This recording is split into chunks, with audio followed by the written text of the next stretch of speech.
ദേശീയ jewellery conclave തൃശൂരിൽ വെച്ച് നടന്നു. All Kerala gold and silver merchants association സംസ്ഥാന കമ്മിറ്റിയുടെ നേതൃത്വത്തിലാണ് ദേശീയ ജ്വല്ലറി കോൺക്ലേവ് സംഘടിപ്പിച്ചത്. തൃശൂർ കിഴക്കേക്കോട്ട റാഡിസൺ ഹോട്ടലിൽ നടന്ന conclave Kalyan jewellers group chairman TS. Kalyanaraman ഉദ്ഘാടനം ചെയ്തു. ദേശീയ തലത്തിൽ ഏകീകൃത സ്വർണ്ണവില സംബന്ധിച്ച കാര്യങ്ങളും യോഗത്തിൽ ചർച്ച ചെയ്തു. ദേശീയ സംഘടനകളടക്കം 14 അസോസിയേഷനുകൾ ചർച്ചയിൽ പങ്കെടുത്തു. ഉപദേശക സമിതി ചെയർമാൻ കെ. സുരേന്ദ്രൻ അധ്യക്ഷത വഹിച്ചു.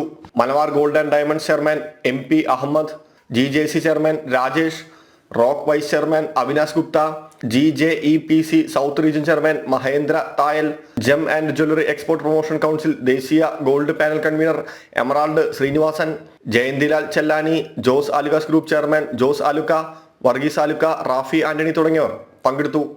ജനം, തൃശൂർ.